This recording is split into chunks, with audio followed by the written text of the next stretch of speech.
మీకు నమస్కారం మీ అందరికీ స్వాగతం పెద్దలు గౌరవనీయులు మరి మీ అందరి అభిమాన నాయకుడు మాజీ శాసనసభ్యులు అన్నగారు శ్రీ ఆరూరి రమేష్ గారికి చక్కటి ఏర్పాట్లు చేసినందుకు వారికి హృదయపూర్వకంగా ధన్యవాదాలు అట్లాగే ఈ జిల్లాకి హనుమకొండ జిల్లాకి అధ్యక్షత వహిస్తున్న గౌరవ పెద్దలు మాజీ చీఫ్ విప్ శ్రీ దాస్యం వినయ్ భాస్కర్ గారికి అట్లాగే పెద్దలు జనగామ శాసనసభ్యులు పార్టీ ప్రధాన కార్యదర్శి శ్రీ పల్లా రాజేశ్వర రెడ్డి గారికి మాజీ మంత్రివర్యులు పెద్దలు రాష్ట్ర ప్రధాన కార్యదర్శి శ్రీమతి సత్యవతి రాథోడ్ గారికి గౌరవ మాజీ శాసనసభ్యులు మాజీ ఉప ముఖ్యమంత్రి పెద్దలు డాక్టర్ తాటికొండ రాజయ్య గారికి గౌరవ మాజీ శాసనసభ్యులు పెద్దలు అన్న మరి గండ్ర వెంకట రమణారెడ్డి గారికి గౌరవ హుజూరాబాద్ శాసనసభ్యులు తమ్ముడు శ్రీ పాడి కౌశిక్ రెడ్డి గారికి గౌరవనీయులు రుణ విముక్తి కమిషన్ మాజీ అధ్యక్షులు సోదరులు శ్రీ నాగుర్ల వెంకటేశ్వర్లు గారికి మన పార్లమెంట్ నుంచి 2023లో పోటీ చేసిన అన్న మాజీ జిల్లా పరిషత్ చైర్మన్ శ్రీ సుధీర్ కుమార్ గారికి కూడా మాజీ అధ్యక్షులు గౌరవనీయులు శ్రీ మర్రి యాదవ్ రెడ్డి గారికి రైతు బంధు సమితి మాజీ అధ్యక్షురాలు సోదరి శ్రీమతి లలితా యాదవ్ గారికి మా తమ్ముడు ఎమ్మెల్సీగా వీరోచితంగా పోరాటం చేసిన తమ్ముడు శ్రీ ఏనుగు రాకేష్ రెడ్డి గారికి అట్లాగే వేదిక పైన ఉన్న మరి ఈ నియోజకవర్గానికి ప్రత్యేకంగా ఈ ఎస్ఐఆర్ మరియు మెంబర్షిప్ కార్యక్రమానికి ఇన్ఛార్జిగా విచ్చేసిన తమ్ముడు యువ నాయకుడు ఉత్సాహవంతుడు మన వరంగల్ కార్పొరేషన్ మాజీ డిప్యూటీ మేయర్ శ్రీ మసూద్ గారికి అట్లాగే మరి వివిధ డివిజన్ల అధ్యక్షులు గౌరవనీయులైన మాజీ కార్పొరేటర్లు గౌరవ పెద్దలు పేరు పేరున అందరికీ పత్రికా మిత్రులకు అందరికీ హృదయపూర్వకంగా నమస్కారాలు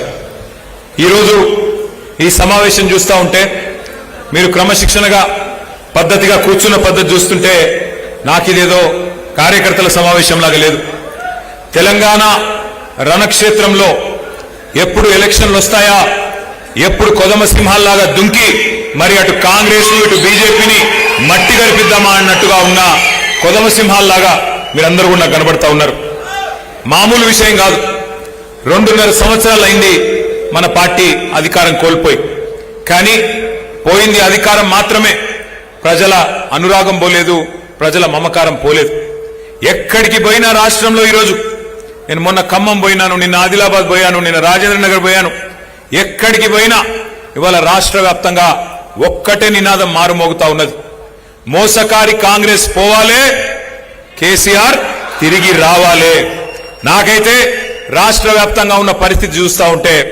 గెలుపు మన తలుపు తట్టడానికి సిద్ధంగా ఉన్న విషయం స్పష్టంగా కనబడతా ఉన్నది ఎక్కడికి పోయినా ఆదిలాబాద్ టు అలంపూర్ పాలేరు నుంచి ఇక్కడ జహీరాబాద్ దాకా ఎక్కడికి పోయినా గులాబీ జెండా రెపరెపలే కనబడతా ఉన్నాయి క్యాలెండర్ ఎప్పుడు మారుతుందా ఎప్పుడు 2028 వస్తుందా ఎప్పుడు తిరిగి కేసీఆర్ గారు ముఖ్యమంత్రిగా మళ్ళీ తెలంగాణను పట్టాలెక్కిస్తారా అనేదే ఇవాళ రాష్ట్ర వ్యాప్తంగా అందరూ కూడా చూస్తా ఉన్నారు ఒకటి మీ పోరాటాలు ఎక్కడికక్కడ మీరు చేస్తున్న కార్యక్రమాలు మరి ఇవాళ ప్రతి ఒక్కరిలో ఒక ధైర్యాన్ని నింపుతున్నది కొండంత నమ్మకాన్ని కూడా నింపుతా ఉన్నది క్షేత్రస్థాయి నుంచి మన పార్టీ కార్యకర్తలు రాష్ట్ర స్థాయి దాకా అందరూ కూడా మరి ప్రజల కోసం కష్టపడతా ఉన్నారు వాస్తవాలు మాట్లాడుకోవాలి అంటే మీకు తెలుసు 10 ఏళ్లు చక్కగా పరిపాలించుకున్నాం 10 ఏళ్లు కేసీఆర్ గారి నాయకత్వంలో బ్రహ్మాండంగా మంచి కార్యక్రమాలు చేసుకున్నాం ఇవాళ చూస్తే బాధ అనిపిస్తున్నది అధికారం ఎవరికీ శాశ్వతం కాదు అధికారంలో ఎప్పటికీ మనమే ఉంటాం అనుకోవడం కూడా అత్యాశ అవుతుంది దురాశ అవుతుంది ఎప్పుడో ఒకప్పుడు ఎవరమైనా జరిగిపోవాల్సిందే భూమి మీదకి వచ్చిన తర్వాత ఇక్కడికి వెళ్ళి ఎప్పుడో ఒకప్పుడు పోతాం అట్లాంటిది అధికారం మనదే శాశ్వతం ఇదేదో మనకు మాత్రమే గుత్త సొత్తు అనుకుంటే అది కరెక్ట్ కాదు కానీ బాధ ఎక్కడ అనిపిస్తున్నది అంటే సరే మనం ఓడిపోయినాం ఇంకెవరో వచ్చినారు కానీ వచ్చిన వాళ్ళు మనకంటే తెలంగాణని మరింత మెరుగ్గా చేస్తారేమో అనే విశ్వాసంతో ప్రజలు వారికి అవకాశం ఇచ్చినారు మనకంటే బాగా ప్రజలకేమన్నా మేలు చేస్తారేమో అనే ఒక అవకాశం వారికి ఇచ్చినారు కానీ వాళ్ళు చూస్తుంటే ఏ నియోజకవర్గం పోయినా ఏ జిల్లా పోయినా రాష్ట్రంలో ఏ మారుమూల పల్లెకి పోయినా ఒకటే ఆవేదన ఒకటే ఆక్రందన కనబడుతున్నది 10 ఏళ్లు తెలంగాణ భారతదేశానికే ఒక దీపస్తంభం లాగా ఒక టార్చ్ బేరర్ లాగా నిలబడ్డది కానీ ఇవాళ ఒక దశ దిశ లేకుండా పోయింది కాంగ్రెస్ పరిపాలనలో. నిజంగా చెప్పాలంటే దేశమంతా వదిలించుకున్నది ఈ కాంగ్రెస్ అనే దరిద్రాన్ని. దేశం మొత్తం వదిలించుకున్నది, వద్దు నాయనా వీళ్ళని చెప్పి. కానీ మన రాష్ట్రంలో దురదృష్టవశాత్తు 10 ఏళ్ల మన పరిపాలన తర్వాత మరి వీళ్ళు చెప్పిన కల్లబొల్లి మాటలు, వీళ్ళు ఇచ్చిన కల్లబొల్లి హామీలు 420 హామీలు, 1 కాదు 2 కాదు చెబితే చివరికి కొంతమంది సోదరులు నమ్మి వారిని గెలిపించి వారికి అవకాశం ఇచ్చినారు. కానీ ఇన్ని రోజులు దిక్సూచిలాగా నిలబడ్డ తెలంగాణ దేశానికి ఇవాళ దిక్కుతోచని పరిస్థితి ఎదుర్కొంటున్న మాట మన కళ్ళకు కనబడతా ఉన్నది. ఒక్కసారి గుర్తు తెచ్చుకోండి, ఎన్ని అంతులేని అబద్ధాలు, ఎన్ని అడ్డగోలు హామీలు, ఇవన్నీ కూడా ఇవాళ తెలంగాణ పాలిట ఉరితాళ్ళైన పరిస్థితి మనకు కనబడతా ఉన్నది. 3 నెలల్లోనే 6 గ్యారంటీలు అమలైతాయి అన్నారు. 6 గ్యారంటీలకు మాది గ్యారంటీ అన్నారు ఢిల్లీ నుంచి వచ్చిన పెద్దలు. గ్యారంటీ కార్డు ఇంటింటికి పంచిపెట్టినారు. బాండ్ పేపర్లు రాసిచ్చిండ్రు. బాండ్ పేపర్ మీద, స్టాంప్ పేపర్ మీద రాసిస్తున్నాం, మాది గ్యారంటీ అన్నారు. బాండ్ పేపర్లు భద్రంగా పెట్టుకోండి, 3 నెలలు గట్టిగా దాచిపెట్టుకోండి, 3 నెలల తర్వాత పథకాల వరద బారుతుంది అని చెప్పి మరి ఆ రోజు కల్లబొల్లి హామీలు. ఈరోజు పథకాల వరద లేదు, బూతుల బురద మాత్రమే ఉన్నది. రేవంత్ రెడ్డి గారు నోరు తెరిస్తే బూతుల బురద తప్ప ఏమీ లేదు. ముఖ్యమంత్రి గారిని అడుగుతా ఉన్నాం గత 2.5 సంవత్సరాలుగా, అయ్యా మరి ఇవాళ మీరు ముఖ్యమంత్రి అయినారు, ఉన్నతమైన పదవిలో కూర్చున్నారు, ఆ రోజు మాటలు ఇచ్చినారు, గ్యారంటీ కార్డులు అన్నారు, 6 గ్యారంటీలు అన్నారు, 420 హామీలు ఇచ్చారు, 13 డిక్లరేషన్లు ఒక్కొక్క వర్గానికి చెప్పుకుంటూ పోయినారు, అన్ని 3 నెలలనే అమలు చేస్తా అన్నారు కదా, ఏమైందయ్యా ముఖ్యమంత్రి గారు అంటే ఇవాళ ముఖ్యమంత్రి గారు అంటున్నారు సిగ్గు విడిచి, ఏమంటున్నాడు, ఎంత కండలు తిరిగిన పహల్వానైనా, ఎంత కండలు తిరిగిన ఉస్తాదైనా 3 నెలలనే పిల్లలు పుట్టిస్తాడా అని ముఖ్యమంత్రి గారు స్వయంగా మాట్లాడుతున్నాడు. మనం చాలా మందిని చూసినాం ముఖ్యమంత్రుల్ని. ఎన్టీ రామారావు గారి నుండి మొదలు పెడితే చంద్రబాబు నాయుడు గారు, చెన్నారెడ్డి గారు, విజయభాస్కర్ రెడ్డి గారు, తర్వాత డాక్టర్ వైఎస్ రాజశేఖర రెడ్డి గారు, రోషయ్య గారు, కిరణ్ కుమార్ రెడ్డి గారు, ఎంతో మందిని చూసినాం. తర్వాత మన నాయకుడు కేసీఆర్ గారిని చూసినాం. మళ్ళీ ఇప్పుడు ఈయనను చూస్తా ఉన్నాం. ఎవరన్నా ముఖ్యమంత్రి ఆ ఉన్నతమైన పదవిలో ఉండి ఇంత దుర్మార్గంగా మాట్లాడిన వ్యక్తి ఎవరైనా ఉన్నారా? 3 నెలలనే అన్ని ఇస్తామని చెప్పి ఇవాళ గట్టిగా అడిగితే 3 నెలలనే పిల్లలు ఎంత కండలు తిరిగినోడైనా పుట్టిస్తాడా అంటున్నాడు రేవంత్ రెడ్డి. ఇవాళ నేను వర్ధనపేట వేదికగా రేవంత్ రెడ్డి గారికి వారికి అర్థమయ్యే భాషలోనే అడుగుతా ఉన్నా. 3 నెలల్లో పిల్లలు పుట్టరు, మాకు కూడా తెలుసు, మాకు కూడా పిల్లలు ఉన్నారు, మాకు కూడా పెళ్ళయింది, మాకు కూడా పెళ్ళం ఉంది, మాకు అందరికీ తెలుసు 3 నెలల పిల్లలు పుట్టరని. మేమేం తెలివి తక్కువలం కాదు. కానీ వాళ్ళ తెలంగాణ ప్రజలు అడుగుతున్నారు రేవంత్ రెడ్డి, 3 నెలల పిల్లలు పుట్టరు ఓకే, కానీ 30 నెలల్లో పుట్టకపోతే నిన్నేమనాలని నన్ను అడుగుతున్నా. నేను 30 నెలలు అయిపోయింది కదా, 2.5 ఏళ్ళు అయిపోయింది కదా, ఇప్పుడు ఎసొంటి రోజులు ఇవి. ఆ మధ్యన ఒక సినిమా వచ్చింది అర్జున్ రెడ్డి అని, సూపర్ హిట్ సినిమా. ఇప్పుడు ఈ సినిమా వచ్చింది రేవంత్ రెడ్డి అని, అటర్ ఫ్లాప్ సినిమా. ఇవాళ రేపు మన పిల్లగాళ్ళు ట్రైలర్ చూస్తేనే చెప్పేస్తున్నారు సినిమా హిట్ ఆఫ్ అట్టా. మరి ఈ సినిమానేమో ఇంటర్వెల్ దాకా అయిపోయింది రేవంత్ రెడ్డి అనే సినిమా. ఏమున్నది ఈ సినిమాలో? బూతుల మోతలు, ఎగవేతలు, కూల్చివేతలు. ఏం చేసినావు 2.5 ఏళ్ళు? ఏమీ లేదు. గట్టిగా అడిగినావు అనుకో, ఏమైనా రైతు బంధు ఏది? రేవంత్ రెడ్డి గారు నువ్వు నరికితివి కదా, నవంబర్లో తీసుకుంటే 10,000, డిసెంబర్లో తీసుకుంటే 15,000 అంటివి, ఏమాయా రేవంత్ రెడ్డి గారు అంటే నీ లాగుల తొండలు ఇడిచి పెడతా. ఏమైనా అత్తకు 4,000, కోడలకు 2.5 అంటివి. మరి రాష్ట్ర వ్యాప్తంగా 1,67,00,000 మంది ఆడబిడ్డలు ఎదురు చూస్తున్నారు, ఎప్పుడు ఇస్తావా స్వామి 2,500 అంటే నీ గుడ్లు వీకి గోటీలాడతా. ఎందుకయ్యా ఈ చాతగాని పరిపాలన? మా తమ్ముళ్ళు, మా చెల్లెళ్ళు మొదటి సంవత్సరంలోనే 2 లక్షల ఉద్యోగాలు ఇస్తా అంటివి కదా, మరి ఒక్క ఉద్యోగం కనబడతలేదు. ఎక్కడ పోయిండు మీ రాహుల్ గాంధీ అంటే నీ పేగులు తీసి మెడలేసుకుంటా అంటాడు. బూతులు మాట్లాడు తప్ప, పచ్చి అబద్ధాలు చెప్పడం తప్ప ఈ 2.5 ఏళ్లలో ఏం జరిగింది, ఏం ఒరిగింది అంటే ఒక్కసారి మీరు ఆలోచన చేయండి.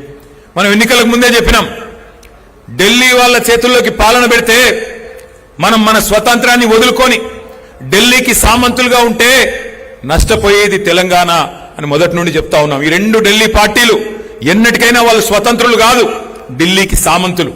అందుకే సామంతులకు అధికారం ఇస్తే ఢిల్లీకి గులాంగిరి చేస్తారు తప్ప తెలంగాణ ప్రజల చుట్టూ తిరగరని చెప్పినాం. అన్నట్టుగానే ఈ వేళ మీరు చూడండి, ముఖ్యమంత్రి గారు ముచ్చటగా 30 నెలలు దాటింది ముఖ్యమంత్రి అయి. ఏందయ్యా సాధించిందంటే ఎక్కే విమానం దిగే విమానం. 71సారి ఢిల్లీకి, 72సారి ఢిల్లీకి, 73సారి ఢిల్లీకి, తొందరలో శత దినోత్సవం 100వసారి ఢిల్లీకి. పోనీ 100 సార్లు పోయినావు, కనీసం 100 పైసలు తెచ్చినావా ఢిల్లీకి వెళ్ళి? తెచ్చుడు ఎక్కడిది, మొత్తం ఇచ్చేచ్చుడేనా? ఇచ్చొచ్చుడు తప్ప తెచ్చుడు లేదు. ఇవాళ రైతులకు సంచులు లేవు. మొన్న మొత్తం వరంగల్ అంతా తిరిగినాం, నర్సంపేట తిరిగినాం, మొత్తం జనగామ పోయినాం, అట్లాగే మధ్యలో మన వర్ధనపేట పోయినాం, పరకాల పోయినాం. ఎక్కడెక్కడ కొనుగోలు కేంద్రాలు ఉంటే అక్కడక్కడ పోయినాయి. లాస్ట్ టైం నేను వచ్చినప్పుడు ఎక్కడ కూడా రైతులు చెప్తున్న మాట ఒకటే, సార్ సంచులు లేవు, బార్దాన్ లేదు, సుతిలు లేదు, నీళ్లు లేవు, ఏం లేవు, కొనుగోలు కేంద్రాలు అడిగేటోళ్ళు లేడని చెప్తున్నారు. ఎక్కడ పోయినాయిరా సంచులు అని చెప్పి నేను దేవులాడినా. ఎక్కడ పోయినాయట, మొత్తం ఢిల్లీకి పోతున్నాయట. మంచిగా సంచులలో నిండా నింపి నెలకొక్కసారి పోయి ఆడ ఢిల్లీలో కప్పం కట్టి సామంతరాజు గారు రెన్యువల్ చేయించుకొని రావాలి. ఇది ఈరోజు తెలంగాణ పరిస్థితి. ఆలోచించండి మీరు కూడా, ఏం లాభం వచ్చింది కాంగ్రెస్ వచ్చిన తర్వాత? ఇవాళ తెలంగాణకు వచ్చిన లాభం ఏంది, తెలంగాణ ప్రజలకు జరిగిన మరి మేలేంది ఆలోచించవలసిన అవసరం ఉన్నది. రైతు బంధు బంద్ అయింది. నేను ఇక్కడ రైతు సంగ్రామ సదస్సు పెట్టి ఇదే వరంగల్లో మే 6 తారీఖు నాడు పోయిన మాసంలో మనందరం కూడా కలుసుకున్నాం. ఆ రోజు అడిగిన నేను రేవంత్ రెడ్డి గారిని, అయ్యా నువ్వే అంటివి కదా, కేసీఆర్ గారు చెప్పినారు రేవంత్ రెడ్డి గాని కాంగ్రెస్ ప్రభుత్వం వస్తే రైతు బంధుకు రామ్ రామ్ అవుతుందని చెప్పిండు. చెప్తే ఏమన్నాడు రేవంత్ రెడ్డి ఆ రోజు? మేమేమన్నా దిమాగ్ లేని వాళ్ళమా, మేమేమన్నా దివానాగాళ్ళమా, రైతు బంధు ఎందుకు బంద్ అవుతుందా అని మాట్లాడిండు. ఇవాళ నేను అడుగుతా ఉన్నా రేవంత్ రెడ్డి గారిని, 3 సార్లు రైతు బంధు ఎగ్గొట్టినోని ఏమనాలి? మరి ఏమనాలో గదే అనాలి. ఒక మాట మనం ఆలోచించవలసిన అవసరం ఉన్నది. ఒక రైతు బంధు ఎగ్గొట్టడం మాత్రమే కాదు, ఆఖరికి యూరియా ఇచ్చే దిక్కులేదు ఈరోజు. కేసీఆర్ గారి పరిపాలనలో ఒక్క ఫోన్ కొడితే ఒక ఆటో అన్నకో ఆటో తమ్మునికో పొలం కాడికి వచ్చి యూరియా వేసిపోతుండే. ఇవాళ పరిస్థితి ఏంది? మళ్ళా యూరియా కోసం లైన్లలో నిలబడే రోజులు వచ్చినాయి. మా సత్యవతి రాథోడ్ గారు కూడా పోయి మన లైన్లో నిలబడ్డది, అక్క నాకు కూడా యూరియా కావాలి నా పొలానికి అని చెప్పి. ఒక పరిస్థితి ఇవాళ తెలంగాణలో కనబడతా ఉన్నది. ఈ 30 నెలల్లో జరిగిన వినాశనం, ఈ 30 నెలల కాంగ్రెస్ పరిపాలనలో చూస్తున్న విషాదం బహుశా ఎవరు కూడా ఊహించలేదు, ఎవరు కూడా కనీసం ఆలోచనలకు కూడా రాలేదు. ఏమనుకున్నారు ప్రజలు? ఏమైతే రమేష్ పోతే ఇంకొక ఆయన వస్తాడు, ఏమున్నది పైన బటన్ ఒత్తితే కింద పైసలు పడుతూనే ఉంటాయి అని ప్రజలు కూడా అనుకున్నారు. రైతు బంధు అర్థం కాలే, కేసీఆర్ చేసిన పని అర్థం కాలే, 24 గంటల కరెంటు మర్చిపోయే పరిస్థితి. కానీ ఇవాళ ఒక్కొక్కటిగా అన్ని గుర్తొస్తున్నాయి. అందుకే నేను రమేష్ అన్నకు చెప్పిన, అన్న ఏం నష్టం లేదు, మనకేం వచ్చిన ఇబ్బంది లేదు. ఎందుకంటే అప్పుడప్పుడు గాడిదని చూస్తేనే గుర్రం విలువ కూడా తెలుస్తుంది ప్రజలకు, గాడిదల్ని చూస్తేనే గుర్రం విలువ ఏందో కూడా తెలుస్తుంది, చీకటిని చూస్తేనే వెలుగు విలువ కూడా అర్థమవుతుంది. అప్పుడప్పుడు తెలవాలి, లేకపోతే ఏమవుతుంది? అన్ని ఉత్తగానే వస్తున్నాయి. కేసీఆర్ ఇంట్లోకెళ్ళి ఇస్తుండా, ఇంకొక ఆయన ఇంట్లోకెళ్ళి ఇస్తుండా, ఎవరు ఇంట్లోకెళ్ళి ఇయ్యరు. అందరం ప్రజల సొమ్ముకు ధర్మకర్తలం. ఎవరైనా ఆ ఉన్న 10 పైసలు ఎట్లా వంచాలి, దేనికి పెట్టాలి, పేదవాన్ని ఎట్లా చూసుకోవాలనే చూసుకుంటాం. మనమేమో పేదవాన్ని చూసుకున్నాం, ఆయననేమో పెద్దవాళ్ళని నరుచుకుంటున్నాడు, కమిషన్లు దండుకుంటున్నాడు, ఢిల్లీలో పోయి కప్పాలు కడుతున్నాడు. అందుకే నేను అనేది, కేసీఆర్ గారి పరిపాలనలో తెలంగాణ అంటే సంక్షేమానికి, సకల రంగాల అభివృద్ధికి చిరునామాగా ఉండేది. కానీ ఇవాళ తెలంగాణ సకల సంక్షోభాలకు కేర్ ఆఫ్ అడ్రస్ గా మారింది. మరి ఈరోజు మనం ఒక మాట గుర్తు చేసుకోవాలి, ఎంత హీనమైన మాట అంటే, ఎక్కడన్నా ఏ నాయకుడైనా ఏం చెప్తాడు, నీకెవరయ్యా ఆదర్శం పరిపాలనలో అంటే ఒక శ్రీరాముడు అని చెప్తారు, ఒక శ్రీకృష్ణుడు అని చెప్తారు, ఒక దేవుడు గురించి చెప్తారు. కానీ రేవంత్ రెడ్డి గారు ఎట్లున్నారు? ఎవరయ్యా నీకు ఆదర్శం అంటే ఒక నరకాసురుడు, ఒక రావణాసురుడిని మించిన హిట్లర్ ఈయనకు ఆదర్శం అట. హిట్లర్ ఐ డెమాలిస్ట్ లైక్ ఎనీథింగ్, సుశీరాన్ని ఎంత బాగా గులగొట్టినో అని చెప్పి బెంగళూరుకు పోయి గప్పాలు చెప్తున్నాడు రేవంత్ రెడ్డి. అంటే ఆయన వినాశకరమైన ఆలోచన విధానానికి ప్రతీక అది. హిట్లర్ను ఆదర్శంగా తీసుకునే వాడికి ఏం చెప్తాం మనం, ఏమని అడుగుతాం మనం? అందుకే నేను మిమ్మల్ని అనేది, ఇవాళ దేశం మొత్తం మన వైపే చూస్తా ఉన్నది. తెలంగాణలో ఈ దిగజారిన రాజకీయం, తెలంగాణలో ఈ తీవ్రమైన దాష్టికం ఏదైతే జరుగుతున్నదో రైతాంగం మీద ఏం జరగబోతున్నది అని చెప్పి మొత్తం దేశం మన వైపే చూస్తా ఉన్నది.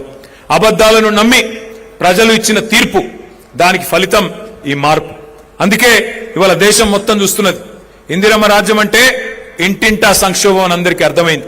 మరి మనందరి మనసులో నిండా ఉంది, మళ్ళా కేసీఆర్ సార్ రావాలి, మళ్ళా వర్ధనపేటలో గులాబీ జెండా ఎగరాలి, మళ్ళా ఆరూరు రమేష్ గారు మళ్ళా మీ నాయకత్వంలో మీ అందరి అభిమానంతో తప్పకుండా తిరిగి ఎమ్మెల్యే కావాలి అనే కోరిక మీ అందరికి ఉన్నది.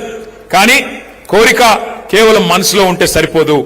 గట్టిగా మనం పనిచేస్తేనే, గట్టిగా మనం ముందుకు వస్తేనే రేపటి రోజున ఫలితం కూడా వచ్చే అవకాశం ఉంది. ఇవాళ రైతులు తీవ్ర సంక్షోభంలో ఉన్నారు. రైతు బంధుకు రామ్ రామ్, రైతు బీమా కూడా కనీసం కడతలేడు. 7,600 మంది రైతులకు రైతు బీమా కూడా వచ్చిన పరిస్థితి లేదు. యూరియా దొరుకుతలేదు, కరెంటు చక్కగా వస్తలేదు. ఆఖరికి ఇక పంటల కొనుగోలు అయితే నాకంటే బాగా మీకు తెలుసు. కానీ మీకు ఒక మాట చూపెట్టాలి, నేను కూడా ఒక వీడియో తెచ్చిన. పంటల కొనుగోలు విషయంలో కాంగ్రెస్ పార్టీ ప్రతిపక్షంలో ఉన్నప్పుడు ఏం చెప్పింది, వ్యవసాయం గురించి ఏం చెప్పిందో ఒక్కసారి ఆ వీడియో ప్లే చేయాలని మా తమ్ముళ్ళని నేను కోరుతా ఉన్నా. నేను అడుగుతున్నా, నరేంద్ర మోడీ ఒట్లు కొనేది ఉంటే నువ్వేమన్నా బ్రోకర్ గారివి, దళారీ పని చేస్తావా? రాష్ట్ర ప్రభుత్వం దగ్గర డబ్బులు లేవా? 2.5 లక్షల కోట్ల రూపాయల బడ్జెట్ ఉన్నప్పుడు రైతుల దగ్గర కొనాల్సింది నువ్వు. ఇక్కడున్న పేదలు, ఇక్కడున్న రైతులు, ఇక్కడున్న యువకులు, ఇక్కడున్న మహిళలు, ఇక్కడున్న దళితులు, గిరిజనులు, బలహీన వర్గాల బిడ్డలు నీకు ఓటేసి నిన్ను ముఖ్యమంత్రిని చేస్తే నువ్వు కొనకుండా మోడీ కొనాలి, బోడిగాడు కొనాలి అని మోకాలకు బోడిగుండుకు లింకు పెట్టి మాట్లాడుతుండే రాష్ట్ర ముఖ్యమంత్రి. నువ్వు ఒట్లు కొననప్పుడు నీకు గద్దె మీద ఉండే అధికారం లేదు కేసీఆర్. నేను ఈ వేదిక మీద నుంచి మా పెద్దల అనుమతితో చెప్తున్నా, 10,000 కోట్ల రూపాయలు మాకి, మా కాంగ్రెస్ పార్టీ చివరి గింజ వరకు వరి ధాన్యం కొంటుంది, విదేశాలకు ఎగుమతి చేసి రైతులకు గిట్టుబాటు ధర, మంచి ధర 1960 రూపాయలే కాదు 500 రూపాయల అదనపు బోనస్. ఛత్తీస్గఢ్ లో ఎట్లయితే మా భూపేష్ బఘేల్ ముఖ్యమంత్రి ఇస్తుండో 500 రూపాయల అదనంగా బోనస్ ఇస్తాం. ఇప్పుడు ఏం మాట్లాడినో విన్నారా? ముఖ్యమంత్రిని పట్టుకొని ఆ రోజు కేసీఆర్ గారిని పట్టుకొని బ్రోకర్ అన్నాడు. నువ్వేమన్నా బ్రోకర్వా? మోడీ కొంటేనే నువ్వు కొంటావా? 2.5 లక్షల కోట్ల బడ్జెట్ ఉంది, ఎందుకు కొనవు వడ్లు అన్నాడు. కొన్నాడా మరి మొన్న వడ్లు? కొన్నాడా? కొనలేదా? మక్కలు కొన్నాడా? ఎన్ని రోజులు ఎదురు చూపులు? 60 రోజులు. నిన్నగాక మొన్న కేబినెట్ లో నిర్ణయం తీసుకున్నాడు. ఏం నిర్ణయం తీసుకున్నాడు? మోడీ ఎంత కొనమంటే గంతే కొంటా, మోడీ నాకు ఎంత కోటా ఇస్తే గంతే కోటా. ఇప్పుడే తెలియదు మీకు, వచ్చే సీజన్లో తెలుస్తుంది. ఇప్పుడు తెలియదు మనకు, వచ్చే సీజన్లో రైతులకు అర్థమవుతుంది రేవంత్ రెడ్డి గారు తీసుకున్న నిర్ణయం. ఇవాళ ఆయన మాట్లాడిన మాటలు మీరు విన్నారు. 10,000 కోట్ల రూపాయలు ఇస్తే చివరి గింజ దాకా మేమే కొంటాం, ప్రతి పంటకు బోనస్ ఇస్తాం. పత్తికి బోనస్, శనగలకు బోనస్, కందులకు బోనస్, జొన్నలకు బోనస్, వడ్లకు బోనస్, మక్కలకు బోనస్, అన్నిటికీ 500 రూపాయల బోనస్ ఇస్తాం. అట్లాగే వడ్లల్లో కూడా ఆ రోజు చెప్పలే, దొడ్డు వడ్లకి ఇస్తా అన్నాడు, సన్న వడ్లకి ఇస్తా అన్నాడు. కానీ ఇవాళ పరిస్థితి ఏంది? దేనికన్నా బోనస్ వస్తుందా? బోనస్ బోగస్ అయిపోయింది. వడ్లు కొనుడు లేదు, మక్కలు కొనుడు లేదు, పంటలు లేదు. ఆఖరికి మోడీ చెప్పినట్టు ఆయన ఎంత కొనమంటే, ఎంత కోటా ఇస్తే అంతకే కొంటా అంటున్నాడు ముఖ్యమంత్రి రేవంత్ రెడ్డి. మరి ఇవాళ నేను కూడా అనొచ్చు, నువ్వు బ్రోకర్వా అని నేను కూడా మాట్లాడచ్చు. కానీ నేనేమంటున్నా అంటే దయచేసి మీరు ఆలోచించండి. ఇట్లాంటి దుర్మార్గమైన ముఖ్యమంత్రి, రైతులను ఏడిపిస్తున్న ముఖ్యమంత్రి, ఆయనను ఎన్ని రకాలుగా తిట్టినా తప్పు లేదు. కానీ సంస్కారం అప్పుడప్పుడు అడ్డం వస్తుంది. ఎందుకంటే ఆయన కూర్చున్న కుర్చీ ఉంటుంది. కాబట్టి నేను ఆయననేం తిట్టను. కానీ ఒకటి మాత్రం అడుగుతా, మరి అలా రేవంత్ రెడ్డి గారు మోడీ ఏదైతే కోటా ఇస్తాడో ఆ కోటా మందమే నేను కొంటా అంటున్నావు. మరి నువ్వేం చేస్తావు? కేసీఆర్ గారు ఉన్నప్పుడు యూరియా చక్కగా ఇచ్చిండు, కేసీఆర్ గారు ఉన్నప్పుడు విత్తనాలు టైంకి ఇచ్చిండు, కేసీఆర్ గారు ఉన్నప్పుడు నాట్లు వేసేటప్పుడే రైతు బంధు పడ్డది. కానీ నువ్వు వచ్చిన తర్వాత ఇలా రైతు బంధు టైంకు యూరియా దొరకదు, విత్తనాల సరఫరా పోలీస్ స్టేషన్లల్లా, మరి ఆఖరికి పంటల కొనుగోలు మోడీ ఎంత చెప్తే అంతకే చేస్తా అంటున్నావు. మరి నువ్వెందుకున్నావు? నీ దగ్గర మరి ఇంత పెద్ద బడ్జెట్ ఎందుకు? నువ్వెందుకు? నీకు ఆ పదవి ఎందుకు అని నేను అడుగుతా ఉన్నా. ఈ సందర్భంగా ఒక మాట మాత్రం పక్కా, కేంద్రం మీద ఇన్ని రోజులు డైలాగులు కొట్టిండు, చివరి గింజ దాకా కొనకపోతే యుద్ధం చేస్తా, పొడి చేస్తా అన్నాడు మొన్న ముఖ్యమంత్రిగా. ఇంతకుముందు చెప్పిన మాటలేమో ప్రతిపక్షంలో ఉన్నప్పుడు 2021-22లో చెప్పిండు. ఈ మధ్యన 4 డైలాగులు కొట్టిండు, అవి కూడా మీకు చూపెడతా. ముఖ్యమంత్రిగా కొట్టిన డైలాగులు పెట్టాలమ్మా. ఇది ముఖ్యమంత్రిగా అందుకే మాట్లాడారు. ఈనాడు కిషన్ రెడ్డి గారికి విజ్ఞప్తి చేస్తున్నా, తక్షణమే తెలంగాణ రాష్ట్ర ప్రభుత్వం సేకరించిన ఓట్లు తడిసిన ధాన్యంతో సహా కేంద్ర ప్రభుత్వంతో కొనిపించాలి. మా మొక్కలు, మా జొన్నలు, మా పొద్దుతిరుగుడు ఇత్తనాలు కేంద్ర ప్రభుత్వం కొనుగోలు చేయాల్సిందే. ఆ బాధ్యత కిషన్ రెడ్డి గారు తీసుకోవాల్సిందే. తడిసినవైనా మిగతావైనా మొక్కలైనా ఈ ఇత్తనాలు కొనాలన్నా లేకపోతే ఈ ధాన్యం కొనాలన్నా కేంద్ర ప్రభుత్వం ముందుకు రావాలి. పంటల కొనుగోలు కూడా ఇందాక ఉత్తమ్ గారు చెప్పినట్లుగా కేంద్ర ప్రభుత్వం యొక్క విధి విధానాలకు అనుగుణంగానే తెలంగాణ రాష్ట్రంలో కూడా భవిష్యత్తు పంటల కొనుగోళ్లు ఉంటాయి. కేంద్ర ప్రభుత్వం యొక్క విధి విధానాలకు అనుగుణంగానే తెలంగాణ రాష్ట్రంలో కూడా భవిష్యత్తు పంటల కొనుగోళ్లు ఉంటాయి. అందుకే ఈనాడు కిషన్ రెడ్డి ఏమన్నాడు మొన్న, చివరి గింజ దాకా కొనాలి, కొనకపోతే కిషన్ రెడ్డి సంగతి చూస్తా, కేంద్ర ప్రభుత్వ సంగతి చూస్తా, ఇది చేస్తా అది చేస్తా అని చెప్పి తీస్మార్ ఖాన్ డైలాగులు కొట్టిండు మొన్నటిదాకా. ఇప్పుడు ఏమంటున్నాడు, లేదు లేదు కేంద్రం మీద యుద్ధం చేస్తా, పొడి చేస్తా, నరికేస్తా అన్నాడు. ఇలా అదేం లేదు, ఆఖరికి నువ్వు ఎంత అంటే అంతనే బాంచనని చెప్పి ఇలా బుడ్డర్ ఖాన్ మాటలు మాట్లాడుతున్నాడు రేవంత్ రెడ్డి. అందుకే నేను అనేది, మనమే మళ్ళీ విజృంభిస్తే తప్ప, మనమే మళ్ళీ కదం దొక్కితే తప్ప ఈ ప్రభుత్వం మారదు, వాళ్ళ ఆలోచన విధానం మారదు. ఒక మాట మాత్రం నేను మీకు చెప్పాలా, ఇవాళ ఏ కాంగ్రెస్ వాడైనా, మీ ఎమ్మెల్యే నాగరాజ్ అయినా, రేవంత్ రెడ్డి అయినా అందరూ ఒకటి అబద్ధం నేర్చుకున్నారు, మంచి డైలాగ్ నేర్చుకున్నారు. ఏమైందా, పథకాలు ఎందుకు అమలు చేస్తలేరు అంటే, మొత్తం అప్పులపాలైపోయింది, ఆగమైపోయింది, మేమేం చేస్తాం, మా చేతిలో షిప్ ఉన్నది, ఏం చేయాలి, ఏడికెళ్ళి చేయాలి అని మాట్లాడుతున్నారు. ఒక మాట దయచేసి మీరందరూ కూడా మనసుకి ఎక్కించుకోవాలి, ఊర్లలో చెప్పాలి, చర్చ పెట్టాలి. ఎస్ అనుకుందాం, ఒక్క నిమిషం నువ్వు మీరు చెప్పే అబద్ధం ఒక్క నిమిషం నిజమే అనుకుందాం. కేసీఆర్ అప్పుల పాలు చేసిపోయిండు అంటారు మీరు. వెనకటికి ఎవడో ముఖం బాగా లేకపోతే అద్దం బల్ల కొట్టుకున్నాడట. అట్లా వీళ్ళు కూడా పాలన చేతగాక, పరిపాలించేది చేతగాక, నడిపే దమ్ము లేక, పథకాలిచ్చే తెలివి లేక ఇలా కేసీఆర్ గారిని బదనాం చేస్తున్నారు. కానీ ఒక నిమిషం మీరు చెప్పేది నిజమే అనుకుందాం, దబ్బన నిజమే అనుకుందాం. ఏం చేసిండు మరి కేసీఆర్ గారు? అప్పు చేసి 2,80,000 కోట్ల అప్పు చేసిండు కేసీఆర్. ఏం చేసిండు అంటే 1,00,000 కోట్ల రూపాయలు రైతుల ఖాతాల్లో డైరెక్ట్ గా వాళ్ళ ఖాతాలలోనే వేసిండు కేసీఆర్. స్వాతంత్ర భారతదేశ చరిత్రలో ఏ నాయకుడు చేయలే. 11 సార్లు రైతు బంధించి 70 లక్షల రైతుల ఖాతాల్లో 73,000 కోట్లు వాళ్ళ ఖాతాల్లోనే డైరెక్ట్ గా, వాళ్ళు అడగకుండా, దరఖాస్తు పెట్టకుండా, దండం పెట్టకుండా, దఫ్తర్ కోకుండా డైరెక్ట్ గా వాళ్ళ ఖాతాల్లో వేసిన ఒకే ఒక్క నాయకుడు కేసీఆర్. 2 సార్లు రుణమాఫీ చేసిండు, లక్ష రెండిటి కలిపితే 29,000 కోట్లు. అంటే ఒక రుణమాఫీ, ఒక రైతు బంధు కలిపితేనే 1,02,000 కోట్లు రైతుల ఖాతాల్లో వేసిన నాయకుడు కేసీఆర్. అట్లాగే మొత్తం 24 గంటల కరెంటు మనకిచ్చేతందుకు రైతులకు కాంగ్రెస్ ఉన్ననాడు కరెంటే దిక్కులేదు. మరి అట్లాంటిది కేసీఆర్ గారు వచ్చిన తర్వాత 50,000 కోట్ల రూపాయలు, సంవత్సరానికి 5,000 కోట్ల రూపాయలు చొప్పున ఉచిత కరెంటుకు రైతులకు ఇవ్వడానికి 50,000 కోట్లు ఖర్చు పెట్టిండు. ఇంకొక 1,00,000 కోట్ల రూపాయలు కేసీఆర్ గారు మరి మన రాష్ట్రంలో ఉన్న విద్యుత్ పంపిణీ వ్యవస్థను మంచిగా చేసేందుకు పెట్టిండు. అంటే ఒక రైతులకు కరెంట్ ఇచ్చేందుకే 1,50,000 కోట్లు. అవును, కేసీఆర్ అప్పు చేసిండు. ఏం చేసిండు? రైతులకు బ్రహ్మాండంగా కాళేశ్వరం అనే ప్రాజెక్టు కట్టి 40 లక్షల ఎకరాలకు నీళ్లిచ్చి తెలంగాణలో ఒక్క రంగారెడ్డి మహబూబ్ నగర్ జిల్లా తప్ప 8 జిల్లాలకు ఇవాళ కాళేశ్వరంతోని నీళ్ల వల్ల లాభం జరిగింది. హైదరాబాద్ తాగునీటితో సహా కాళేశ్వరం ప్రాజెక్టు వల్ల 1,00,000 కోట్లు పెడితే 8 జిల్లాలకు లాభం జరిగింది, పాత 8 జిల్లాలకు. అట్లాగే కేసీఆర్ అప్పు చేసిండు, నిజమే అనుకుందాం. 1022 గురుకుల పాఠశాలలు పెట్టిండు కేసీఆర్. 1 కాదు 2 కాదు, మన పిల్లలకు 6.5 లక్షల మంది పిల్లలకు ఒక్కొక్క పిల్లోడి మీద 1,20,000 రూపాయలు ఖర్చు పెట్టి వాళ్లకు మంచి విద్యా బుద్ధులు నేర్పించిండు కేసీఆర్. అవును, కేసీఆర్ అప్పు చేసిండు. ఏం చేసిండు?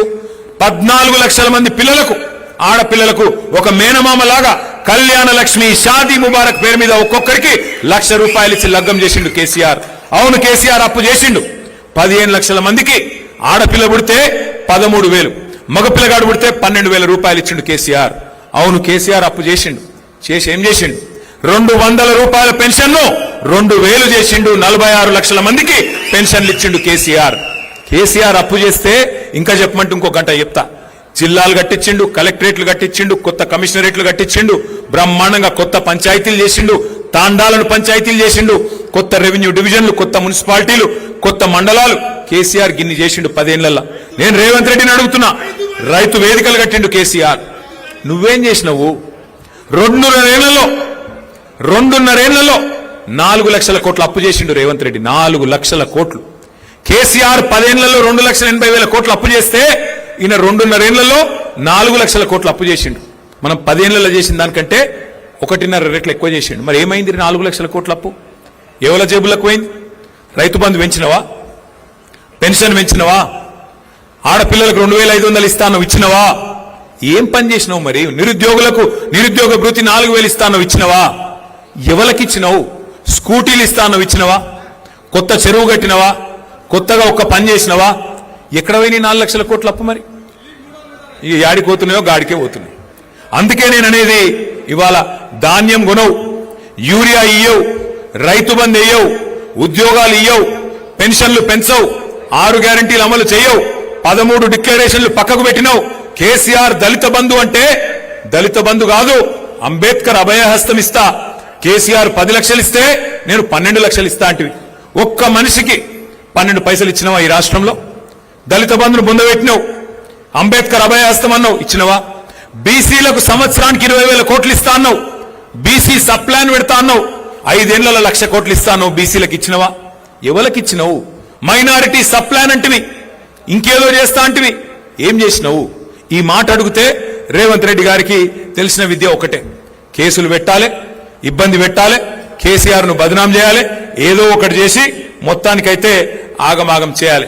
కానీ నేననేది ఒకటే, వర్ధన్నపేట అయినా తెలంగాణలోని ఏ పేట అయినా ఇవాళ ప్రజలు ఒకటే టైం కోసం ఎదురు చూస్తా ఉన్నారు.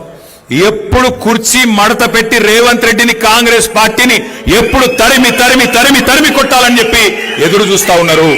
ఆ ఎదురు చూపులు ఫలించే రోజు ఎంత దూరం లేదు, తొందరలోనే వస్తుంది. ఎక్కువ రోజులు ఏం లేదు, సగం టైం అయిపోయింది. ఇంకా ఒక 18 నెలలు మనం కష్టపడితే 16-18 నెలలు, ఆఖరి సంవత్సరం ఎట్లాగో ఎలక్షనే, 2028 మొత్తం ఎలక్షనే. ఆ సంవత్సరం ఏమి ఉండదు. ఇక ఆ తర్వాత కాంగ్రెస్ వాళ్ళు అధికారంలోకి వెళ్ళి దిగిపోయిన తర్వాత, రేవంత్ రెడ్డి గారు పదవిలోకి వెళ్ళి దిగిపోయిన తర్వాత, నేను ఇవాళ చెప్తున్నా, రాసి పెట్టుకోండి, రేవంత్ రెడ్డి మాజీ ముఖ్యమంత్రి అయిన తర్వాత ఆయన పక్కకెళ్ళి పోతుంటే కూసున్న కుక్క కూడా లేవదు. ఆ పరిస్థితి వస్తుంది. ఇవాళ ఏదో అధికారం ఉంది కాబట్టి నడుస్తున్నది డ్రామా, గాని రేపటి రోజున కూసున్న కుక్క కూడా నిన్ను చూసి లేవది. గా పరిస్థితి తెచ్చుకుంటా ఉన్నావు నువ్వు. నేనేదో కోపంతోనో బాధతోనో చెప్తలేను, ఏదో అసూయతోనో చెప్తలేను, ఉన్న వాస్తవాన్ని చెప్తా ఉన్నా. ఇంకొక మాట కూడా నేను చెప్తున్నా, యాద పెట్టుకోండి. మనకు ఒక రకంగా అధికారం పోయి మంచే జరిగింది. ఎందుకంటే కుండ వలిగితే వలిగింది కానీ కుక్క బుద్ధి తెలిసిందన్నట్టు అయింది. ఇవాళ ఎవడు మనోడు, ఎవడు మనోడు, ఎవడు నిజమైన కార్యకర్త, నిజమైన తెలంగాణ బిడ్డ, ఎవడు నిజమైన కేసీఆర్ బిడ్డ ఇవాళ తెలిసింది. అందుకే నేను మీకు మాటిస్తా ఉన్నా, పోయిన 10 ఏళ్లు కొన్ని తప్పులు జరిగినాయి, నేను ఒప్పుకుంటా. కార్యకర్తలు, ఉద్యమకారుల విషయంలో మనం ప్రభుత్వంలో పడి నీళ్లు ఇయ్యాలి, కరెంట్ ఇయ్యాలి, మనం తెలంగాణను పట్టాలెక్కియాలి, నెంబర్ 1 చేయాలి, అదే ఆగంలో ఉరికినాం. సొంత ఇల్లు కట్టుకుంటే ఎట్లయితే ఒక తదేక దీక్షతో పనిచేస్తామో అట్లా పనిచేసినాం. ఎందుకంటే కష్టపడి తెచ్చిన రాష్ట్రం, మన నాయకుడు ప్రాణాలు మరి పనంగా పెట్టి తెచ్చిన రాష్ట్రం. ఈ రాష్ట్రాన్ని నవ్వేటోన్ ముంగట జారిపట్టేట్టు చేయొద్దు అని చెప్పి 10 ఏళ్లు తపస్సు లెక్క అభివృద్ధి యజ్ఞం చేసినాం. కానీ నేను మీకు మాటిస్తున్నా, వచ్చే 5 ఏళ్ళు అట్లుండదు.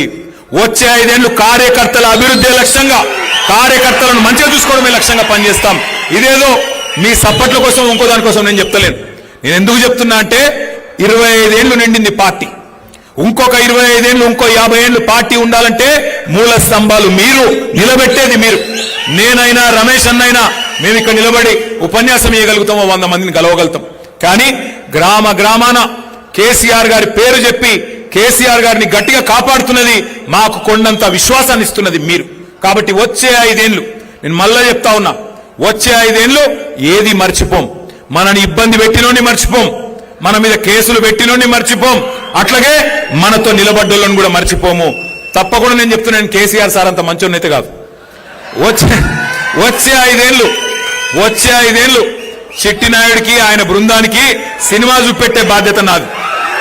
పక్క ఇడిసిపెట్ట, రిటైర్ అయినా, పారిపోయినా, సప్త సముద్రాల అవతల దాక్కున్నా, ఎవడెవడైతే మా కార్యకర్తలను సతాయించిండో ఒక్కొక్కని లెంకులాడి దేవులాడి తెచ్చి మీ ముంగట నిలబెట్టే బాధ్యత నాది. వదిలిపెట్టే సమస్య లేదు. ఇది నేనేదో ఊరికే చెప్పట్లేదు, గుర్తు పెట్టుకోండి. కానీ మళ్ళీ రమేష్ అన్న వాళ్ళని తీసుకొని రావద్దు. అన్న ఇది మంచోడేనే అని మళ్ళీ తీసుకురావద్దు. ఎవడు లాగానో ఎవడు దొంగనో ఎవరి రంగేందో రుచేందో ఎత్తేందో పొడువేందో అందరికి అర్థమైంది. అందుకే గట్టిగా ఉండాలి. ఇయ్యాల ఎవరైతున్నారో నికార్సుగా వాళ్ళే నాయకులు, మీరే ఎంపీటీసీలు కావాలి, మీరే జెడ్పీటీసీలు కావాలి, మీరే కార్పొరేటర్లు కావాలి, మీరే కథానాయకులు కావాలి, మీరే రేపు రాష్ట్రాన్ని నడపాలి, మీ జిల్లాని నడపాలి అని నేను కోరుతా ఉన్నా. దయచేసి మరి ఆ పరిస్థితి రావాలి, మళ్ళా కేసీఆర్ ముఖ్యమంత్రి కావాలి అంటే ఏం చేయాలి? 2 పనులు చేయాలి. మనం ఏం చేయాలి? ఒకటి, తప్పకుండా మన మెంబర్షిప్ కార్యక్రమాన్ని సీరియస్ గా తీసుకోవాలి.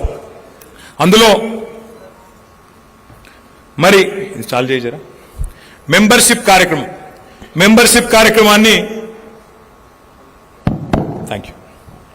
మెంబర్షిప్ కార్యక్రమాన్ని మనందరం కూడా సీరియస్ గా తీసుకుందాం. మీకు తెలుసు, మనకు పోయినసారి మనం మెంబర్షిప్ చేస్తే దగ్గర 60 లక్షల మంది సభ్యులైనారు. కానీ కేసీఆర్ గారు ఏమన్నారంటే ఈ 60 లక్షల మంది 70 లక్షల మంది అట్లా కాదు, రాశి కంటే వాసి ముఖ్యం. ఏ బూత్ లో అయినా సరే ఒక 10 నుంచి ఒక 20-25 మంది గట్టిగా కొట్లాడే దమ్మున్న నాయకులు ఉంటే చాలు. ఎందుకంటే ఒక బూత్ లో ఉండేది 1000 ఓట్లు. ఊరందరినీ చుట్టుకొచ్చి ఊరందరినీ సంజాయించేందుకు ఒక మంచి దళం ఉండాలి. కానీ మనకి ఇంతమంది ఉన్నారు, అంతమంది ఉన్నారు, 200 ఉన్నారు, 500 ఉన్నారు, అది లెక్క కాదు. అందుకే మంచి మెంబర్షిప్ యాప్ తయారు చేసినాం. అది ఎట్లా అంటే ఇదివరకేమో మీకు పుస్తకాలు ఇచ్చేది. అరే ఏమనుకు రే పాపం పెద్ద మనిషి ఏమనుకు కూసో. అయితే ఇదివరకు మీకు మెంబర్షిప్ పుస్తకాలు ఇచ్చేది. ఆ పుస్తకాలలో ఏముండేది?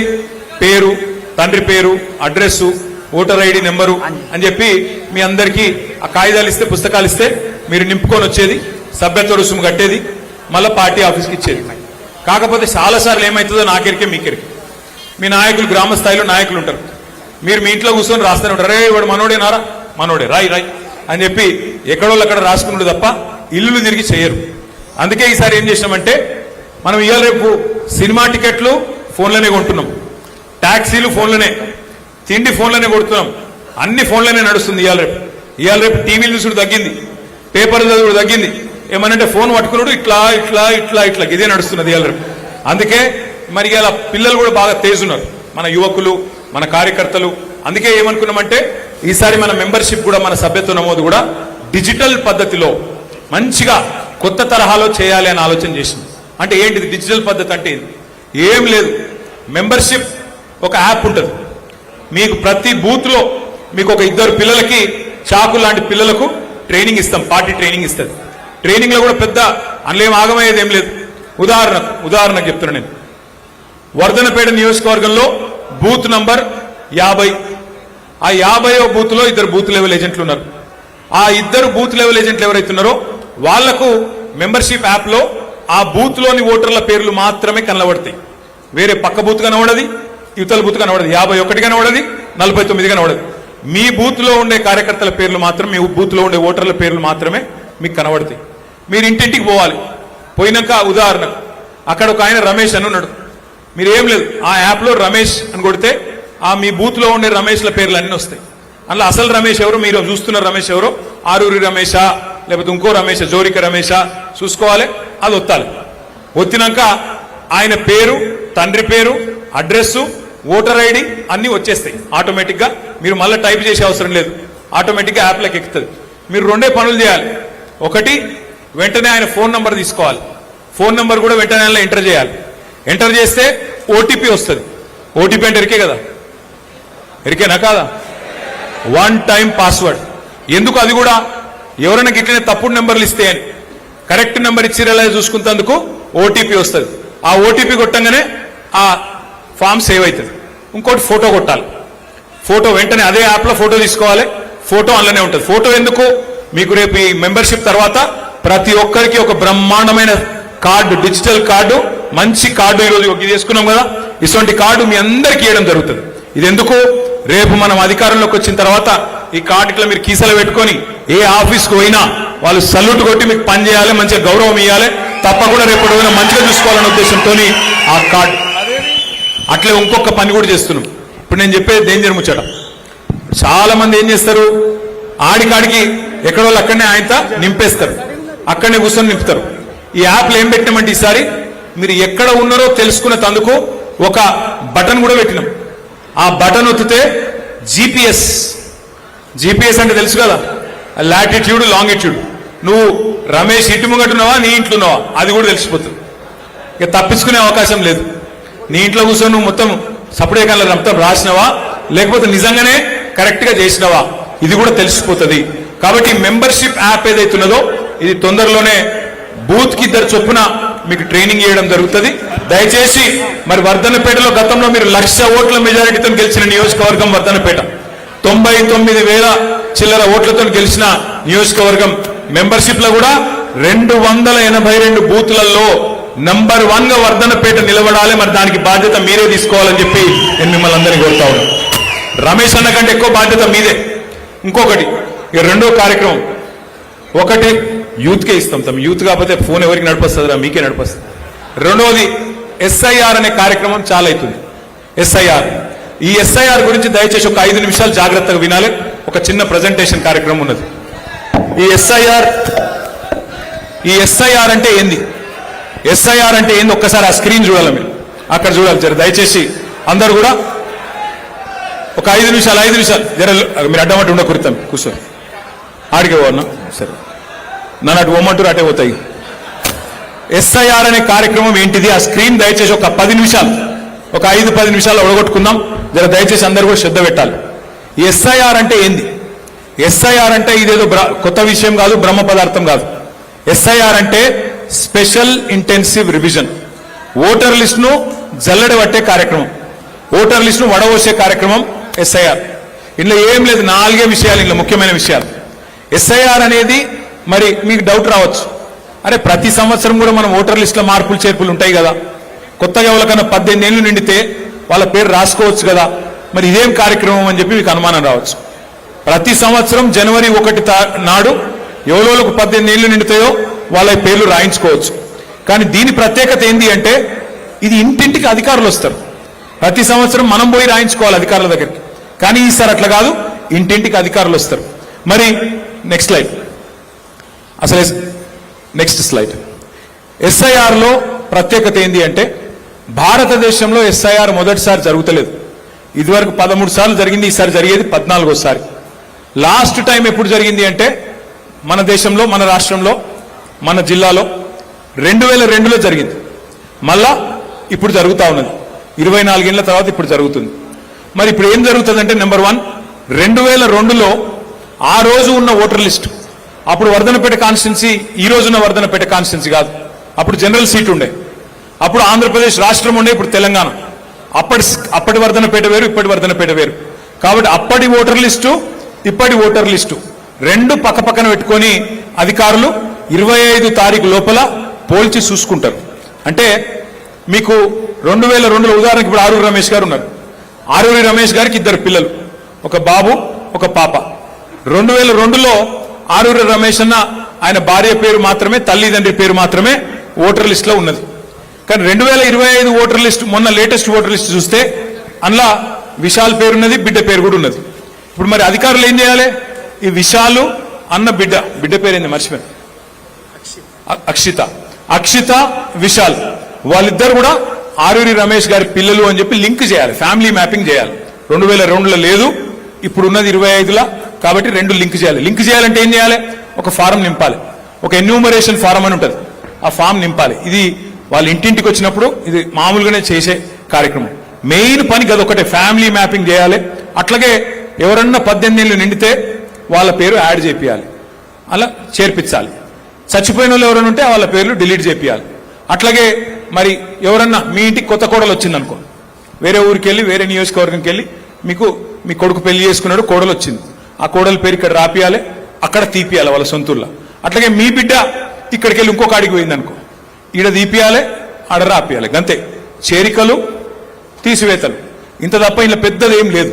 కానీ నెక్స్ట్ స్లైడ్. అయితే ఇక్కడ ముఖ్యమైన మాట ఏంటంటే ఇది ఒకటి చూసుకోండి. జూన్ 25 అంటే ఈ నెల 25వ తారీఖు నుంచి 2-3 రోజులల్లా ఇంటింటికి ఆఫీసర్లు వస్తారు. ఆఫీసర్లు అంటే వాళ్ళెవరో విదేశాలకు వెళ్ళి రారు, మీ దగ్గర ఉండే అంగన్వాడీ టీచర్లే బూత్ లెవెల్ ఆఫీసర్. ఇప్పుడు మీరందరూ బూత్ లెవెల్ ఏజెంట్లు ఇక్కడ ఉన్నారా? సార్ చేయలేవట్టు మీ అందరికి బ్యాగులు ఇచ్చిర్రా? ఆ బ్యాగ్ ఒకసారి చూపెట్టు. బ్యాగులు ఏమైనా ఉత్తనే ఇచ్చిండా, పైసలు ఏమైనా పెట్టిండా రమేష్ అన్న? జర మంచిగా పట్టుకోరు, మంచిగా ఉన్నాయి బ్యాగులు, బాగున్నాయి. అయితే ఈ బ్యాగులలో పుస్తకాలు ఉన్నాయి. ఆ పుస్తకాలు చూసిరా లేదా?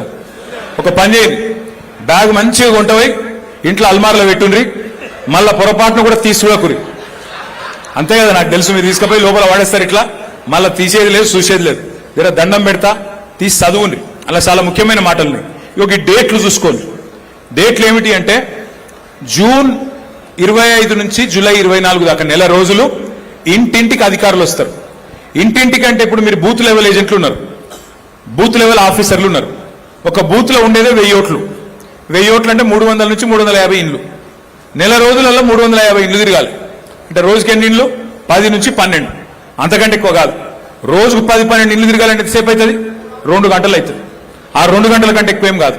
అయితే అనుమానం ఎక్కడొస్తుంది అందరికంటే, ఎందుకు సీరియస్ గా తీసుకోవాలంటే ఈ మధ్యలో మీరు పశ్చిమ బెంగాల్ చూడండి, అక్కడ ఉన్న ప్రభుత్వం పోయింది, 95 లక్షల ఓట్లు తీసేసింది. వాళ్ళు ఓడిపోయింది 42 లక్షల ఓట్లతో ఓడిపోయింది. బీహార్లో 65 లక్షల ఓట్లు తీసేసింది, అక్కడ లాలూ ప్రసాద్ యాదవ్ గారి పార్టీ ఓడిపోయింది. గట్లనే ఏమన్నా లంగతనం ఉంటుందా? అట్లనే ఏమన్నా మళ్ళీ కింద మీద చేసే ఆలోచన ఏమన్నా ఉంటుందా? అందుకే మనం పక్కా కమిట్మెంట్ తో కరెక్ట్ గా తిరిగితే మనకు ఆ డేంజర్ ఉండద్దు. మళ్ళా కేసీఆర్ గారు ముఖ్యమంత్రి కావాలంటే ఈ ఎక్సర్సైజ్ కొద్దిగా మంచిగా చూసుకోవాలి, మళ్ళా మన ఓట్లు ఎక్కడ కూడా పోకుండా చూసుకోవాలన్న ఉద్దేశంతోనే ఈ శిక్షణ కార్యక్రమం ఈరోజు పెట్టుకుంటా ఉన్నాం. నెల రోజులు తిరిగినాక 31 జూలై రోజు లిస్టు వాళ్ళు ఎలక్షన్ కమిషన్ వాళ్ళు బూత్ వైజ్ పెడతారు. మీకేమైనా అనుమానం ఉందనుకో, అరే గిన పేరు తప్పు పడ్డది, ఇగో ఈ చచ్చిపోయిన ఓటు ఇట్లే ఉంది, లేదా ఇగో ఈ అమ్మాయి పేరు మీద అబ్బాయి ఫోటో పడ్డది అని ఉంటే ఒక నెల రోజులు టైం ఉంటుంది. మొత్తం ఆగస్టు నెలంతా మనం అబ్జెక్షన్ ఫైల్ చేయొచ్చు. ఫామ్ 6, ఫామ్ 7, ఫామ్ 8 ఈ 3 రకాల ఫామ్స్ ఉంటాయి. చేరికలు తీసివేతలకు సంబంధించి ఏమైనా అడ్రస్ కింద మారితే దానికి సంబంధించి ఆ ఫామ్ నింపాలి, వాళ్ళకి అధికారికి ఇచ్చేయాలి. నెల రోజులు మనకు అభ్యంతరాలు ఏమైనా ఉంటే, అబ్జెక్షన్స్ ఏమైనా ఉంటే నెల రోజులు టైం మనకు ఆగస్టు మొత్తం ఉంటుంది. వాళ్ళు మన అభ్యంతరాలు తీసుకొని వాళ్ళు ఒక నెల రోజులు తీసుకుంటారు. సెప్టెంబర్ మాసం మొత్తం, సెప్టెంబర్ నెల మొత్తం మన అభ్యంతరాల మీద వాళ్ళు పరిష్కారం చేయాలి. చేసినాక ఆఖరికి అక్టోబర్ 1 నాడు final list voter list October 1కి పబ్లిష్ అవుతుంది. రేపు జరగబోయే వరంగల్ కార్పొరేషన్ ఎన్నికల్లో ఇదే ఓటర్ లిస్టు, రేపు జరగబోయే ఎంపీటీసీ ఓటర్ లిస్టులో ఎన్నికల్లో ఇదే ఓటర్ లిస్టు, రేపు జరగబోయే జిల్లా పరిషత్ ఎన్నికల్లో ఇదే ఓటర్ లిస్టు, రేపు జరగబోయే ఎమ్మెల్యే ఓటర్ ఎలక్షన్లు కూడా ఇదే ఓటర్ లిస్టు. ఇది వరకు అక్కడక్కడ డిఫరెన్స్ ఉంటుండే, ఇప్పుడు అట్లా కాదు, ఒకటే ఓటర్ లిస్ట్ ఉంటుంది, అదే అన్ని ఎలక్షన్లకు ఉంటుంది. కాబట్టే ఈ కార్యక్రమాన్ని మనం సీరియస్ గా తీసుకోవాలని నా ప్రార్థన. నెక్స్ట్ 282 బూతులు ఉన్నాయి మనకి. ఈ 282 బూతుల్లో మనం ఒక్కొక్కరు చొప్పున బూత్ లెవెల్ ఏజెంట్ను అపాయింట్మెంట్ చేసుకున్నాం. మీరు ఏం చేయాలి అంటే ఆ బూత్ లెవెల్ ఆఫీసర్ ఎంబడ మీరు పోవాలి, ఇంటింటికి పోవాలి, చూసుకోవాలి ఆ ఫామ్ నింపినరా లేదా, ఏమైనా తప్పులు కొడుతుండ్రా, ఏమైనా మనోళ్ళ ఓట్లు ఏమైనా తీసేస్తుండ్రా, 18 ఏళ్ళు నిన్న అందరికి వచ్చినాయా లేవా, ఇవన్నీ జాగ్రత్తగా చూసుకోవాలి. ఏమన్నా డూప్లికేట్ ఓట్లు ఉన్నాయా దాని గురించి కూడా నేను ఒక విషయం చెప్తాను. నెక్స్ట్ ఇట్లా ఏం లేదు, పెద్ద కన్ఫ్యూజ్ అయ్యేది ఏం లేదు. ఇది ఒక్కటే మెయిన్, ప్రతి పోలింగ్ బూత్ లో మనం సమన్వయం చేసుకోవాలి అధికారులతో. ఎందుకంటే తర్వాత చేతులు కాలినాక ఆకులు పట్టుకుంటే లాభం లేదు. అప్పుడప్పుడు ఏమవుతుంది, ఎలక్షన్ వచ్చినాక ఇస్తాం మనం, అరే ఈయన ఓటు ఉండే పోయింది అంటాం. అదేదో ఇప్పుడే చూసుకున్నాం అనుకో, మంచిగా బ్రహ్మాండంగా మనకు పని చేసుకుంటే అయిపోతుంది. ఒక ఆంగ్లంలో ఒక మంచి సామెత ఉంది. ఏం సామెత అంటే, the more you sweat in peace the less you bleed in war. The more you sweat in peace the less you bleed in war. అంటే ఏంటంటే, ఏ యుద్ధము లేనప్పుడు సైనికుడు ఎంత చెమట వడిపితే యుద్ధంలో అంత తక్కువ రక్తం గారుతుంది. ముందు నువ్వు సరిగ్గా పని చేసుకొని నీ అస్త్రాలు శస్త్రాలు అన్ని చక్కగా పెట్టుకుంటే యుద్ధం అల్కగా అవుతుంది అనేది దాని ఉద్దేశం. అందుకే మనం ఈ టైంలో దీన్ని సీరియస్ గా తీసుకుంటే మంచిది. నెక్స్ట్, కొత్త ఓట్లు ఎట్లా రాయించాలి? ఈ 13 సర్టిఫికెట్లు ఏది ఇచ్చినా సరే, ఏ డాక్యుమెంట్ ఇచ్చినా ఓటు రాయాలి. ఇదంతా మీకు ఇచ్చిన డాక్యుమెంట్ లో ఉంది, మీకు ఇచ్చిన బుక్ లో ఉంది. బర్త్ సర్టిఫికెట్ ఉన్నా నడుస్తుంది, క్యాష్ సర్టిఫికెట్ ఉన్నా నడుస్తుంది, ఏదున్నా కొత్త ఓటు రాయించే అధికారం మీకున్నది, మీకు తెలుసు. నెక్స్ట్, అయితే ఇక్కడ ఒక ఇంపార్టెంట్ పాయింట్ ఇది ఒక్కటి చూడండి జాగ్రత్తగా. చాలాసార్లు ఏముంటుంది, ఇప్పుడు వర్ధనపేటలో పల్లెటూరులో ఒక ఓటు ఉంటుంది, మళ్ళీ హన్మకొండలో ఇంకో ఓటు ఉంటుంది. చాలా మందికి ఉంటాయి అట్లా. కొంతమందికి మీ వర్ధనపేట కాన్స్టిట్యున్సీ పరిధిలో హసన్పర్తిలో ఒక ఓటు ఉంటుంది, హన్మకొండలో ఇంకో ఓటు ఉంటుంది. 2 నియోజకవర్గాల్లో ఓటు ఉంటాయి. కొంతమందికి హైదరాబాద్లో 3వ ఓటు కూడా ఉంటుంది. ఒక ఎగ్జాంపుల్ చూడండి మీరు. మన జూబ్లీ హిల్స్ ఎలక్షన్ అయింది. జూబ్లీ హిల్స్ లా ఇది నిజమైన ఎగ్జాంపుల్. ఓటర్ లిస్టులకెళ్ళి తీసుకున్నాం. ఇది ఒక అమ్మాయి ఉన్నది లావణ్య, ఆమె భర్త పేరు శ్రీనివాస్. ఆమెకు 5 ఓట్లు ఉన్నాయి. 2 జూబ్లీ హిల్స్ ఉన్నాయి, ఒకటి ముషీరాబాద్ కాన్స్టిట్యున్సీలు ఉంది, ఇంకోటి అంబర్పేటలో ఉంది, ఇంకోటి ఖైరతాబాద్లో ఉంది. మీ వర్ధనపేటలో కూడా ఈ లిస్టు ఎంతమందికి ఇట్లా అనుమానాస్పదమైన డబల్ ఓట్లు ఉన్న వాళ్ళు ఎంతమంది ఉన్నారు, ఆ లిస్టు నా దగ్గర ఉంది. నేను ఆ లిస్టు తీసుకొని మన ఆరూరు రమేష్ అన్నకి ఇస్తా. రమేష్ అన్న ఏం చేస్తాడు, బూత్ల వారీగా మీకు పంచుతాడు. మీరేం చేయాలి చెప్తా. అది కూడా నెక్స్ట్ మీకు 2 ఇచ్చినాం ఇప్పుడు ఆ బ్యాగులో. ఒకటి హ్యాండ్ బుక్ ఇచ్చినాం. హ్యాండ్ బుక్లో ఇప్పుడు నేను చెప్పిన వివరాలన్నీ ఉన్నాయి. 2వది వర్క్ బుక్. నెక్స్ట్ ఇది హ్యాండ్ బుక్. నెక్స్ట్ ఇది వర్క్ బుక్. వర్క్ బుక్ అంటే ఏంది, మీ బూత్ పరిధిలో ఉన్న 1000 ఓట్లు. ఆ 1000 ఓట్లు వాటిలో అనుమానాస్పద ఓట్లు కూడా మీకు ఇస్తాం. అంటే అనుమానాస్పదం అంటే దబ్బన డబల్ ఓట్ ఏమైనా ఉందా చూసుకోండి అని. అది చూసుకోవాలి మీరు.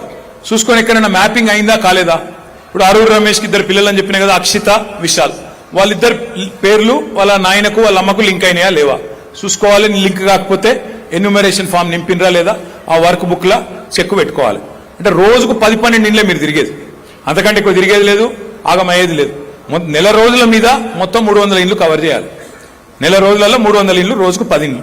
ఆ 10-12 ఇండ్లు తిరిగి ఈ కార్యక్రమం చక్కగా చేసుకుంటే, మొత్తం పర్ఫెక్ట్ గా చేసుకుంటే మనకు తిరుగులేదు. లాస్ట్ లైఫ్ ఇది ఇంపార్టెంట్ పాయింట్. ఇది మేరా బూత్ మజ్బూత్ అంటే నేను వర్ధనపేట గెలవాలి, కేసీఆర్ సార్ సీఎం కావాలి అనుకొని డైలాగులు కొడితేనో ఉపన్యాసాలు కొడితేనో కాదు. ఎవరి బూత్లో వాళ్ళు 282 బూతులలో ఎవరి బూత్లో వాళ్ళు మీరు గట్టిగా తీర్మానం చేసుకొని, అరే నేను గట్టిగా నా బూత్లో నేను మెజారిటీ తెస్తా, పక్క బూతులు ఏమైంది, పక్క ఊర్లు ఏమైంది, అక్కడ పట్టణంలో ఏమైంది నాకు అనవసరం. నా బూత్ వరకు నాకున్న 1000 ఓట్లల్లో నేను నా పార్టీకి ఖచ్చితంగా 501 ఓట్లు తెస్తా, 50% తెస్తా అని మీరు గట్టిగా అనుకుంటే. ఎందుకంటే నేను చాలాసార్లు చూసిన చాలా మంది నాయకులు ఏమంటారు, అరే నేను రాష్ట్ర స్థాయి నాయకుడిని, నేను అంతర్రాష్ట్ర నాయకుడిని, నేను జాతీయ నాయకుడిని, నేను జిల్లా నాయకుడిని, నేను కాన్స్టిట్యున్సీ లెవెల్ నాయకుడిని, నేను నా బూత్లో తిరుగుతాను అంటారు. అరే నీ బూత్లో గెలవకపోతే, నీ బూత్లో మెజారిటీ తెపోతే నువ్వు ఎంత లావు నాయకుడు అయితే నాకేం? నువ్వు ఇంట గెలిచి రచ్చ గెలవాలనా లేదా? ముందు నీ బూత్లో మెజారిటీ తేవాలనా లేదా? తేకపోతే నువ్వు ఎంత పార్టీ నాయకుడు అయితే నాకేం చెప్పు. అందుకే నేను అంటున్నా, మీరు 282 బూతులలో ఏ బూతుల్లో ఆ బూత్లో గట్టిగా కూర్చొని మరి తీర్మానం చేసుకొని గట్టిగా ఈసారి గులాబీ జెండాకు నా బూత్లో నేను మెజారిటీ తెస్తా, నా బూత్లో నేను మెంబర్షిప్ లో కూడా నెంబర్ 1 ఉంటా అని మీరు గట్టిగా అనుకుంటే తప్పకుండా కేసీఆర్ గారు ముఖ్యమంత్రి అవుతారు. మళ్ళా మీ అందరి దయతోని రమేష్ అన్న మళ్ళీ ఒక్కసారి అసెంబ్లీకి వస్తాడు. కాబట్టి మిమ్మల్ని అందరినీ ప్రార్థించేది, మిమ్మల్ని అందరినీ కోరేది, నేల విడిచి సాము చేయకండి. మీ బూత్లల్లో మెంబర్షిప్ మంచిగా చేసుకోండి, మీ బూత్లలో ఎస్ఐఆర్ కార్యక్రమం జాగ్రత్తగా నిర్వహించుకోండి. తప్పకుండా మీ అందరికీ కూడా నేను మళ్ళొకసారి చెప్తా ఉన్నా, ఈసారి గవర్నమెంట్ వచ్చినాక ఇదివరకు తిరిగి ఏమైనా చిన్న చిన్న పొరపాట్లు తప్పులు జరిగింటే వాటిని మాత్రం పూర్తి స్థాయిలో అన్ని సవరించుకుంటాం. మీ బాగోగులు, మీ సంక్షేమమే లక్ష్యంగా పనిచేస్తాం. తెలంగాణను తిరిగి పట్టాలెక్కిస్తామని చెప్పి మీ అందరికీ కూడా విజ్ఞప్తి చేస్తూ, పేరు పేరున ఓపికగా విన్నందుకు ధన్యవాదాలు తెలియజేస్తూ అన్ని పిడికిలు లేవాలి. జై తెలంగాణ, కేసీఆర్ గారి నాయకత్వం, జై తెలంగాణ. దయచేసి ఎవరు వచ్చినా ఫోటోలు దిగారు, ఒక్కొక్కరు ఇట్లా రైట్ నుంచి రావాలి.